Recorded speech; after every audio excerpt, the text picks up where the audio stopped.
Hello guys, this is Syed Makram. Hope you're doing good. Welcome to my YouTube channel, Data Science for Everyone.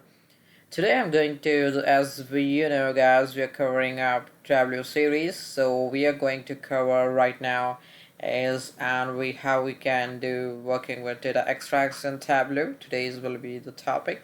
So let's go to the Tableau. This is the Tableau application looks like. So we need to go to we need to choose the file. Let's go with long-term unemployment statistic or any file you choose. Open the file. Yeah, this is what the data looks like. Let's see, let's go to the sheet one. Let's go to the data. This is how the data will look like. Viewing the data right now. It's the data. What actually is all about is unemployment, that long-term unemployment statistics data. So it's having age, gender, period, and unemployment details. So according to age wise, it is like from 16 to 19 years, 20 to 24 years, 25 to 34, so on. And we have n number of data. So on this, so why we are using extract and what's the benefit and how things work, I will be showing you in this video.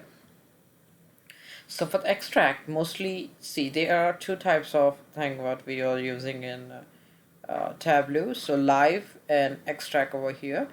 So live will be the connection where you will be dealing with it n number of large data, dynamic data, and extract will be the copy of the data which at that moment you want to extract and you want to go further with that data. So let's see how we can extract the data in Tableau. We need to go to data, right click on it and use extract data, and then we need to extract it. It's showing the file and I need to choose where I need to see. I have downloads and I have that Tableau folder separately, so I need to save in that. As you come further over here, you can see this is my Tableau folder, but over here down you can see this one, sheet 1, and this is a different file from others. This is CSV all overs, and here this is like Tableau extract file. This is a little bit different, and you can see the logo too.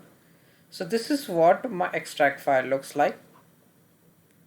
And if you still don't want to use this extract file and you want to use go for further live data, so you need to just go to extract file, use extract. I don't want to use extract, and then you can go refreshing, or you can just don't want to use, or if you want to, if you are still using the extract, use extract is already there, so you can refresh it. That's it. And then you can see your data is not you're not using right now your extract data. So let's come to the part why we use live again. As I said, you, if you're working with like a larger amount of dynamic data, then it will why you will be using extract basically, because if you're dealing with larger amount of dynamic data like your database, or along with the keep changing up like CSV file which is huge and is keep on updating, so on that will not be reliable, and that will not be like dynamically, it will get changes time by time, so you couldn't that will be slow, the working file CSV or the database. So you will use extract for the specific time, so that you could do your work, you can visualize your the current data, and then the copy of your file will be remaining the same, the extract file, as you can see, and you can do your work on this file, and the same file which you have over here like unemployment, that will not be changed over here, this will not be changed over here, and this is a separate file which you will be taking and working on that particular moment. Based on that, you can visualize it, analyze the data and visualize it on Tableau. So that for that reason you can use it. So if you don't want that, or you want to go with live data, and for further you can go over here and you can go to live, and your data will be live, and you will be working dynamically on that moment of like dynamic data, which will be huge and it will keep on changing along with the time. So that's it guys in the today's session, and hope you got it. And if you want anything, or if you have any doubt on this, so the extract value or the live connection, you can comment in the comment section. Thank you. Have a great day.